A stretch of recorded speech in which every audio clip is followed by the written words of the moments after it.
Hi guys, thanks for tuning into my second segment here. We're talking about grandparent alienation today. Hopefully you caught my first segment on parental alienation. Now we're talking about the spin-off.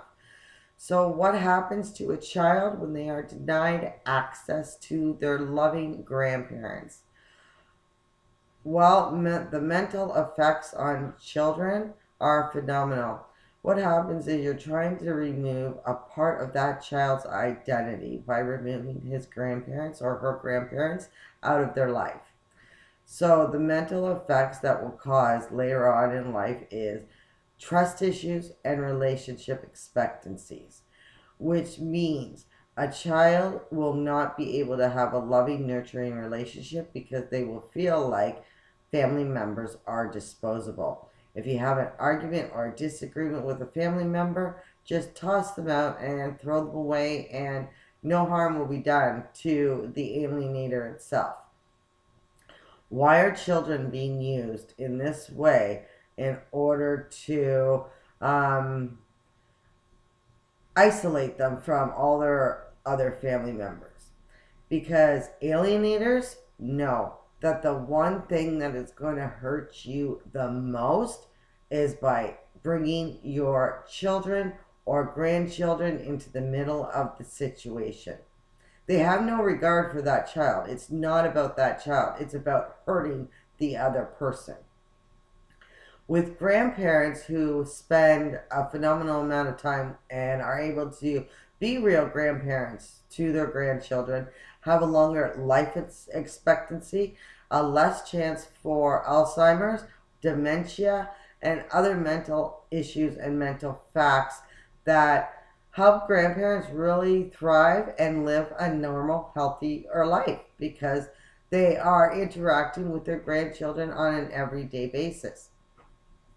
So children are being used as pawns in an argument or in a disagreement, and they're being ripped away from their grandparents. The children have no effect on the argument between two people, so should not be used as a pawn or pulled into the middle in any way, shape, or form. And what's going to happen there is a child is learning hate because they know that the alienator has turned against other people and has hated them. And trust me, an alienator will show their true spots eventually. But sometimes it takes a little patience, but eventually it's all going to come out in the wash and the alienator will show their true spots. Our thing that we need to do is stand together to help alienation stop. The mental effects, the effects of the children, the effects of the grandchildren, the effects of the entire family. This doesn't only affect the parents or the grandparents, it affects other family members. It becomes a whole epidemic that your whole family becomes shot and your whole family becomes destroyed. Why? It's because of something an alienator said about that person who did nothing wrong, but people are being eliminated out of their grandchildren's lives for no reason, for an argument, for a disagreement. We all have arguments and we all have disagreements with our family members, but is that a good enough reason to cut us out of our grandchildren's lives? I think not. Is it a good enough reason to brainwash your child or the grandchildren against their grandparents? I believe not. These parents, these grandparents, anybody who has suffered from alienation, there's always two sides to a story, and no matter what side is right, no matter what side is wrong, it's up to you to be a neutral factor and try to figure out who's telling the truth and who's not. You have one person who is the alienator who does not really have any evidence, doesn't have any proof, unless it's all made up and it's all fabricated. The ones that are being alienated against usually have all the evidence and all the proof that there's violence going on around the children, that there's drugs going on around the children, that it's an unsafe environment for the children, and the system allows this to keep happening. I don't understand why. The number of children dying in the care of the system today is phenomenal, and it's growing and growing and growing. One of the number one causes is the extenuating factors for alienation of why I've heard from several people is, oh, she went and put in a report against me to Child Protective Services. Okay, well, first of all, majority of the time that is not true. That's what Child Protective Services say. Now, what normally happens in a case like this? First of all, number one, I say if somebody takes a stand and calls Child Protective Services to protect a child, well, good for them. Because you know what? That is our responsibility as adults to make sure that our children and grandchildren are protected in any which way. But so why do we always make a big deal of, oh, this person was concerned, so this person went and talked to Child Protective Services? Well, if you're a concerned grandparent and you go and talk to Child Protective Services about things you're concerned about, who cares? That's what you're supposed to do. That is your human responsibility.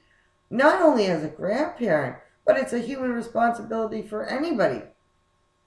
Why is it that if a stranger or somebody who's not directly involved in the case sees unruly behavior and sees that a child is being endangered by their parents, why is it perfectly fine for them to go and put in a report or for them to go and voice their concerns?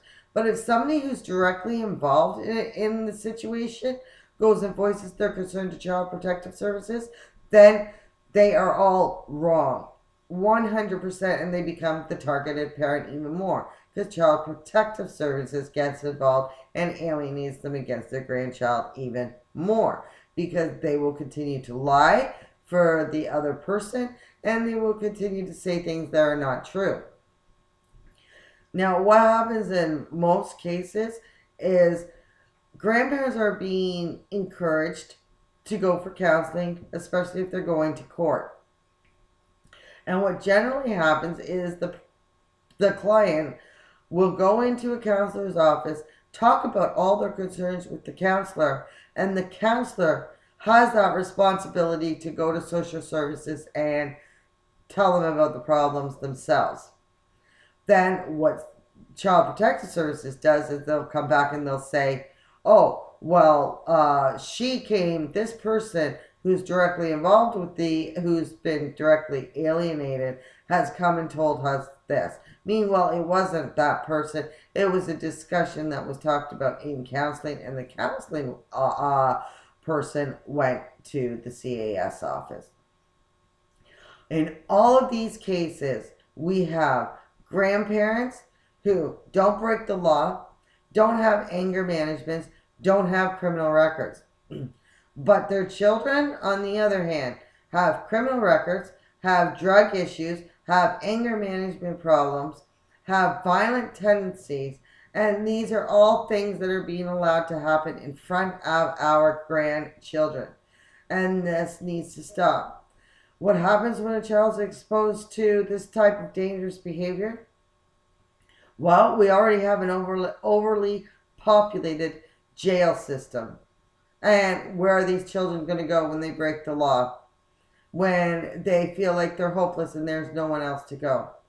Grandparents can provide a tremendous amount of support to these children. We need everybody to take a stand against grandparent alienation.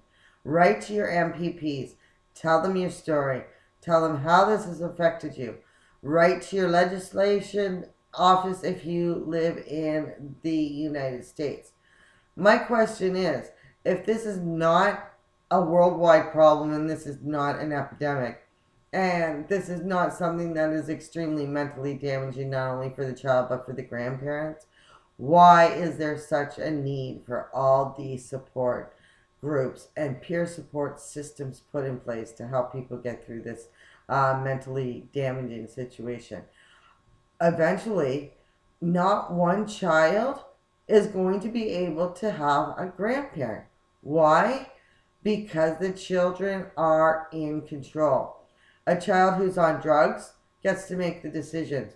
A child who does not have custody of their own child gets to make the decisions. Why? Because it's how corrupt our system is today. Grandparents are now fighting back. Parents are now fighting back. And we need to help step up and stop it. We have a big agenda coming up for advocacy of protection of children. I look at this more as a protection of children aspect over alienation. Why? Because this is so physically and mentally abusive to our children. Not only the physical part will come in later, because what happens is they'll end up getting very angry and they'll end up wanting to fight people and they'll start breaking the law, and then they're going to end up getting hurt in the long run because of this. So how are we going to stop it? In November, we've got rallies planned, we've got petitions planned.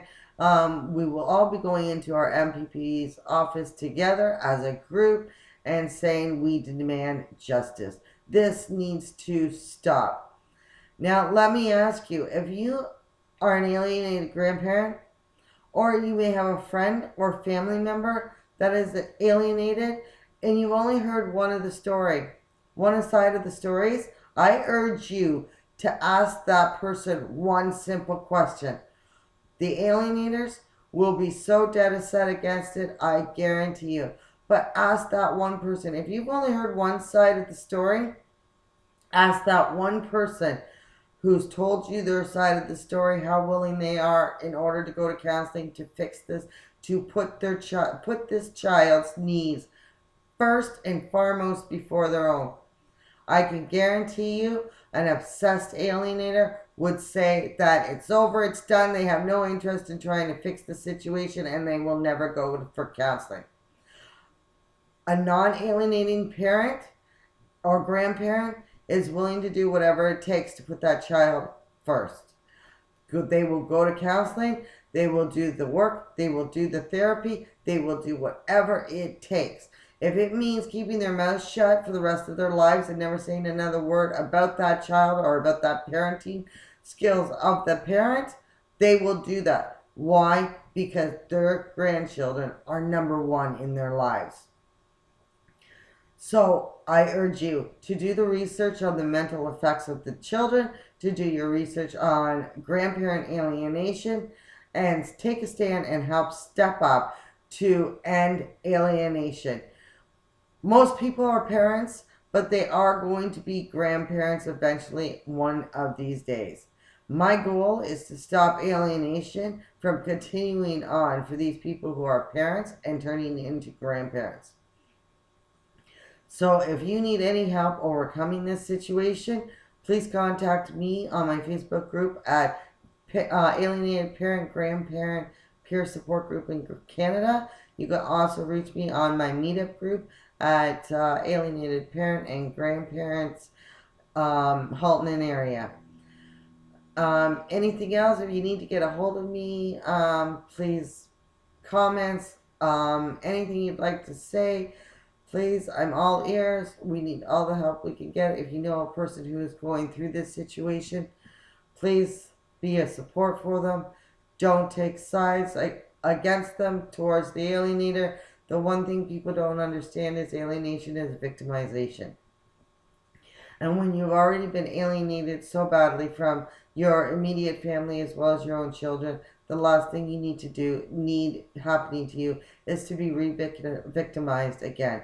You're victimized by the mental health system, you're victimized by child protection services, and you're victimized by the country. So my urge to you is to please step up, take a stand, and help us stop parental and grandparent alienation.